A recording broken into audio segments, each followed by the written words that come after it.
So today, female athletes protesting outside the NCAA convention demanding protection for women's sports, following a major win on Capitol Hill. The House passing a bill banning biological males from female school teams. If it passes in the Senate, the bill will strip funding from all schools that don't comply.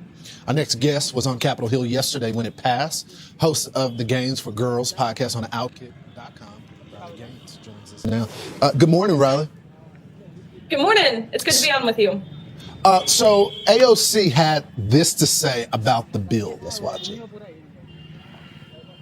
Republicans who have voted consistently against the Violence Against Women Act now want to pretend today that they care about women. And why? To open up gender and, yes, genital examinations into little girls in this country in the so-called name of attacking trans girls. Trans girls are girls. Is that what this fight is about, examining little girls? I mean, this is just off.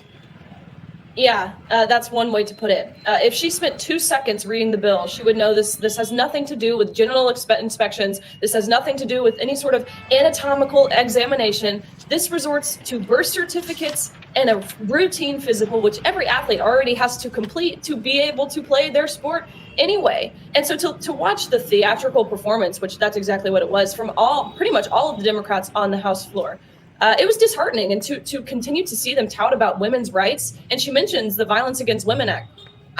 Do we remember how AOC voted on the Violence Against Women by Illegal Aliens Act? Because she voted in opposition. So, I mean, look at these people. Look how they voted on the Laken Riley Act. Look how they voted on the Save Women's Sports Act. And if they were a no on one or both, then they do not get to continue to say they support women and women's rights. So, Riley, I was actually surprised when I saw it was only 2 Democrats from the Texas delegation. So we got some Texas Democrats that have some sense. You got Representative Henry Cuellar and you got Vicente Gonzalez that voted for the bill. I don't think this is a partisan issue. And I thought that the Democrats really cared about women. They're going to destroy the sport. Yeah, you don't think it's a partisan issue. Neither does the majority of Americans, as made very, very clear on November 5th. But apparently November 5th taught the Democrats nothing.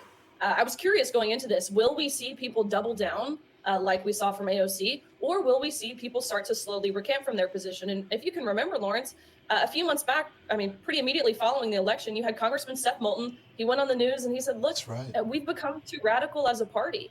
I have daughters. I don't want my daughters on the court or on the field with boys. But even Congressman Moulton was pressured into voting in opposition of the Protection of Women and Girls in Sports Act. But that tells you something. It tells you that more than a party, what the Democrats are is truthfully they're a cult.